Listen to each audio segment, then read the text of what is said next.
देखिए, organization for rights of human Maharashtra, इनकी ओर से आज यहाँ पर कई सारी मांगों को लेकर आंदोलन किए जा रहे हैं। मैं आपको बता दूँ, ये लोगों के जो मांगनी है उसके अंदर जैसे कि हम लोग देख रहे हैं कि पूरे भारत भर कॉन्ट्रैक्ट पद्धति से जो नौकरियों की भर्ती होने वाली है उस पे हम लोग देख रहे हैं कि सभी जगह पर विरोध दर्शाया जा रहा है। इसी के साथ ये लोग भी अपनी मांगों को जो लेकर यहाँ पर धरने कर रहे हैं उसके अंदर ये भी इनकी एक मांग है, और कई सारी मांग इनकी आदिवासी लोगों को लेकर है जिसके ऊपर इनकी संस्था काम करती है। कई सारी बातें हैं, कई सारे सवाल हैं, आइए बात करते हैं इनसे। क्या कहना चाहेंगे सर? मैडम, मैं प्रमोद सठेवाड़ याप्रो संगठन का एक कर्मचारी कार्यकर्ता हूं, और हमारी ये संगठन 3.5 साल से अन्यायग्रस्त आदिवासी लोगों के लिए लड़ती है। इसमें सबसे महत्वपूर्ण आज का धरने आंदोलन का महत्वपूर्ण उद्देश्य है कि 14 दिसंबर 2022 में जो शासन निर्णय गवर्नमेंट ने निकाला उसमें बहुत से ऐसे सेवा के लाभ उन्होंने जाहिर किए हैं, लेकिन इसमें स्पष्टता नहीं है कि कौन से लाभ देना है, शिक्षण सेवक को सहशिक्षक श्रेणी देनी या नहीं है, सेवानिवृत्ति वालों को लाभ देने या नहीं देने हैं, या कोई ऐसे असंदिग्ध बातें वो शासन निर्णय में है।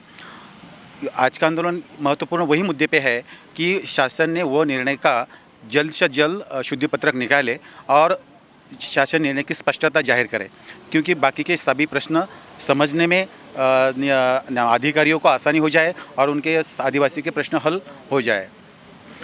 क्या मांग है सर आपकी आज आप यहाँ पर धरने आंदोलन? हाँ, ये तो हमारी प्राइमरी मांग है, लेकिन हमारा मेन उद्देश्य ये है कि हमारी 47 लोगों की जनजाति, अनुसूचित जनजाति एसटी शेड्यूल्ड ट्राइब्स, ये एक जनजाति है केंद्र शासन ने निर्धारित की वाली, उनमें से 33 जमाती ये अन्यायग्रस्त है, और उसमें जो 12 जमाती है, 12 या 13 जमाती जनजाति वो खुद को ओरिजिनल मानते हैं, हालांकि वो और हम एक ही है। उनका कहना यह है कि हम 12 ही ओरिजिनल है और बाकी आप बोगस है। लेकिन सबसे महत्वपूर्ण बात यह है कि 61% जो हम जनजाति वो बोगस कहलाते हैं, हालांकि वही जनसंख्या पकड़ के उनके आमदार चुन के आते हैं। अगर आप हमारे जनसंख्या के आधार पर आपके आमदार लाते हो तो आप भी हमें बाजू को कर दो और तुम्हारे आमदार ले लो, लेकिन वैसा वो करती नहीं है। हमारी जनजाति का फ़ायदा लेके उनके आमदार खासदार की संख्या बढ़ाती है, और दूसरी बात महत्वपूर्ण ये है कि उनके आमदार खासदार उनके ही फिक्स एरिया में रहते हैं। फिक्स एरिया में रहने की वजह से उनके आमदारों की संख्या ज़्यादा होती है, उनकी जमाती की संख्या ज़्यादा आमदारों की होती है, और वो उनकी मनमानी करते हैं। उनका पूरा खापर हमारे 33 अन्यायग्रस्त जमाती पे पड़ जाता है, और वो यह कम से कम 20-25 साल से चल रहा है, और ये इसको कुछ तो वाचा हमें फोड़नी है। और उसका आपकी बदौलत हम यह सरकार को कहना चाहते हैं कि अगर हमें बोगस कहलाते हो तो तुम्हारे 13 आमदार और 2 खासदार की कुर्सियाँ छोड़ दो, नहीं तो ये 13 आमदार और 2 खासदार की जो सीटा है या पूरे विधायक की सीटा है और राउंड ऑफ कर दो, फिरता उसको ले लो, हर मतदार संघ में उसकी चुनाव हो जाए, ऐसी व्यवस्था करो। ये हमारी मांग। कि आप 3-3.5 साल से लड़ रहे हो, बिल्कुल। क्या बदलाव आया है 3.5 साल? बदलाव देखिए, बदलाव तो इतनी जल्दी आता नहीं है, हमें तो और भी लड़ना है। थोड़ा बहुत कोशिश करने के बाद थोड़ा बहुत एक समंदर में से लोटा भर पानी दिया जाता है, ये हमें तो आधा समंदर या पूरा समंदर आप पार करना है।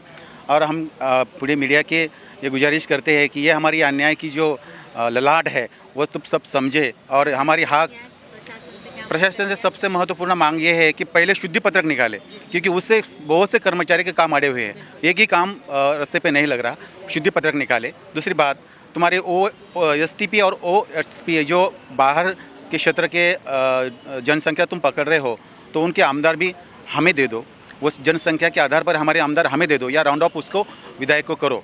ये जो महत्वपूर्ण मांग है, जो हमारी जनसंख्या के आधार पर तुमने 10 साल से भ्रष्टाचार किया है वो बाहर निकालो, जग जाहिर कर दो।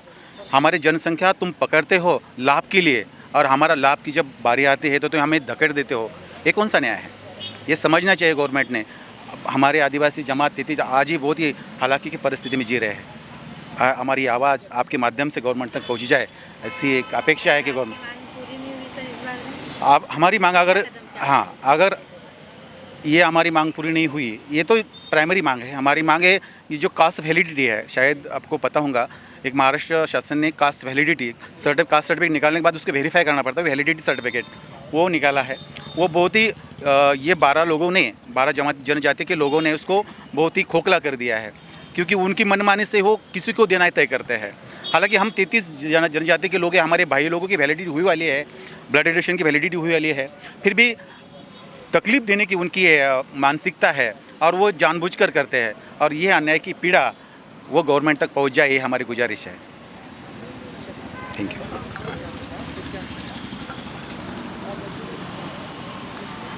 कई सारी मांगों को लेकर, जैसे कि हमने अभी अभी सुना कि ये लोग किस तरीके से तकलीफ़ में हैं, प्रशासन से ये लोग मांग कर रहे हैं, विभागीय आयुक्त कार्यालय के सामने ये लोग धरने आंदोलन पर बैठे हैं। तो आइए देखते हैं क्या वाकई में इन सभी मांगों में से इनकी कितनी मांग पूरी होगी भी या नहीं।